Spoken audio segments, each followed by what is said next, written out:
সুপ্রিয় শিক্ষার্থীরা, অনেক অনেক প্রীতি, শুভেচ্ছা আর শুভকামনা জানিয়ে শুরু করছি আজকের একাদশ শ্রেণীর অনলাইন ভিত্তিক ক্লাস। আমি গুলনাহার, প্রভাষক, ইসলামের ইতিহাস ও সংস্কৃতি বিভাগ, পাটগ্রাম মহিলা কলেজ।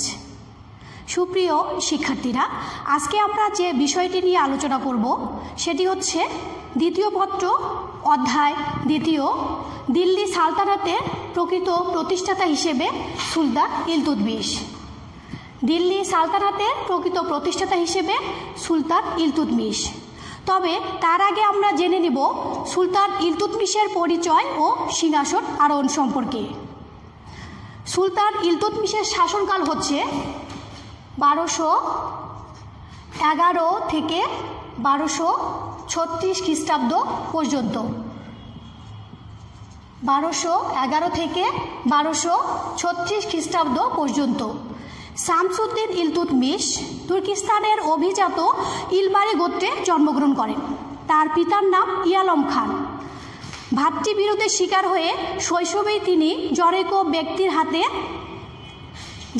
ব্যক্তির কাছে দাস হিসেবে বিক্রি হন, কিন্তু পরবর্তীকালে জামালউদ্দিন নামে এক দাস ব্যবসায়ী তাকে দিল্লিতে কুতুবউদ্দিন আইবেকের কাছে বিক্রি করেন।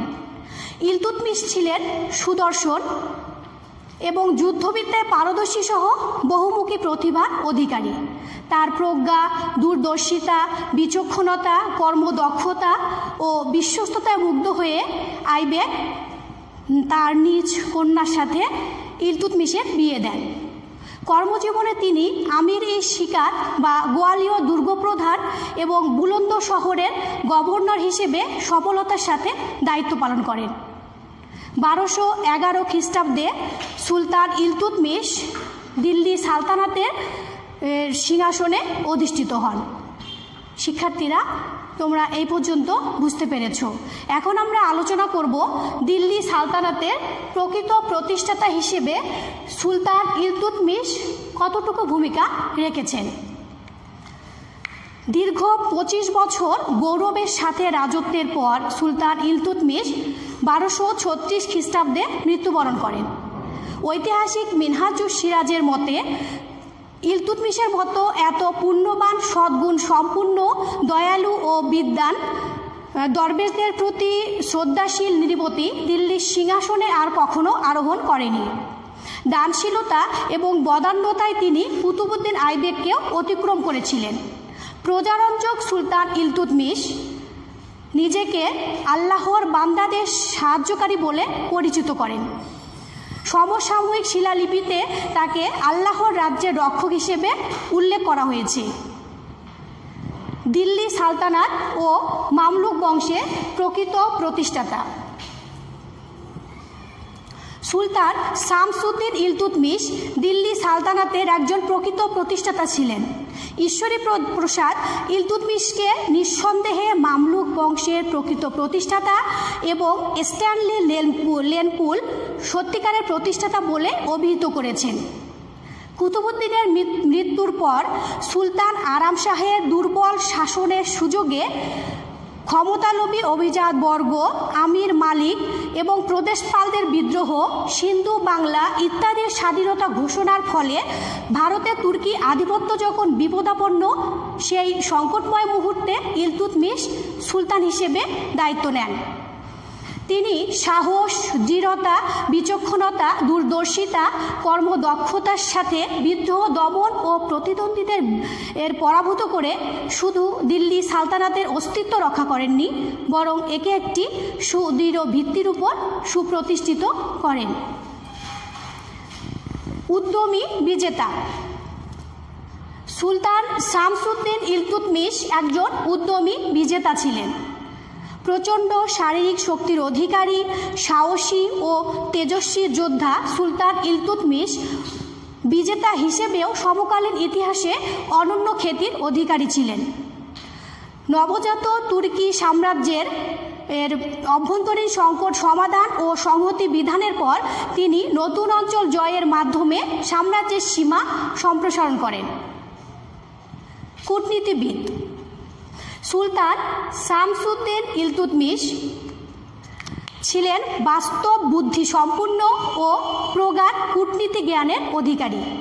মঙ্গল শক্তির যে পরাক্রম ও নৃশংসতা সমকালীন বিশ্বের অধিকতর পরাক্রমশালী এবং প্রাচীন সাম্রাজ্যের যে ধ্বংস সাধন করেছিল, ইলতুৎমিশ তার কূটনৈতিক কৌশলের মাধ্যমে তা থেকে দিল্লি সালতানাতকে রক্ষা করেন। আর এজন্য মধ্যযুগীয় ভারত ইলতুৎমিশের কাছে ঋণী বলে ABM হাবিবুল্লাহ মনে করেন। খ্যাতিমান শাসক সুলতান ইলতুৎমিশ একজন খ্যাতিমান সম্পূর্ণ শাসক ছিলেন। ভারতবর্ষে ইলতুৎমিশকে তুর্কি শাসন ব্যবস্থার প্রবর্তক বলা যায়। ABM হাবিবুল্লাহ বলেন, অত্যন্ত হিসেবি ও কুশলী সংগঠক রূপে তিনি সালতানাতের শাসন ব্যবস্থার কাঠামো প্রতিষ্ঠা করেন। মুহাম্মদ জুনাইদি ও ফখরুল মুলকের পরামর্শ ও সহযোগিতায় তিনি দিল্লিতে সামরিক ও বেসামরিক বিভিন্ন দপ্তর স্থাপন করেন। তিনি রাজস্ব ব্যবস্থা ও অর্থ পরিদপ্তর পুনর্গঠন করেন। সমগ্র সাম্রাজ্যকে কতগুলো প্রদেশ বা ইক্তায় বিভক্ত করেন। ন্যায় বিচার প্রতিষ্ঠায় সুলতান ইলতুৎমিশ খ্যাতি অর্জন করেন। সুলতান দরবারে একটি শিকল পাতা ঘণ্টা ঝুলিয়ে রাখতেন, যাতে ক্ষতিগ্রস্তরা ন্যায় বিচারের জন্য এটি বাজিয়ে সুলতানের দৃষ্টি আকর্ষণ করতে পারতেন। শিক্ষা ও শিল্প সংস্কৃতির পৃষ্ঠপোষক সুলতান শামসুদ্দিন ইলতুৎমিশ শিক্ষা ও শিল্প সংস্কৃতির একজন উদার পৃষ্ঠপোষক ছিলেন। তিনি দিল্লিকে কেবল তুর্কি সাম্রাজ্যের রাজনৈতিক ও প্রশাসনিক কেন্দ্র নয়, বরং সাংস্কৃতিক কর্মকাণ্ডের কেন্দ্রেও রূপান্তরিত করেন। ঐতিহাসিক মিনহাজুস সিরাজ ও আউফি এবং কবি রুহানি ও মালিক তাজউদ্দিন প্রমুখ সুলতানের পৃষ্ঠপোষকতা লাভ করেছিলেন। তার পৃষ্ঠপোষকতায় ইন্দো মুসলিম স্থাপত্য ও শিল্পকলার বিকাশে এক নতুন যুগের সূচিত হয়। ঐতিহাসিকেরা ন্যায়সঙ্গতভাবেই সুলতান শামসুদ্দিন ইলতুৎমিশকে দিল্লি সালতানাতের একজন প্রকৃত প্রতিষ্ঠাতা হিসেবে স্বীকৃতি দিয়েছেন। তাহলে প্রিয় শিক্ষার্থীরা, আজকের আলোচনা থেকে আমরা জানতে পারলাম যে সুলতান শামসুদ্দিন ইলতুৎমিশকে দিল্লি সালতানাতের একজন প্রকৃত প্রতিষ্ঠাতা বলা হয়ে থাকে, বা তিনি হচ্ছেন দিল্লি সালতানাতের প্রকৃত প্রতিষ্ঠাতা। তাহলে আজ এ পর্যন্তই। আগামী ক্লাসে আবারও দেখা হবে।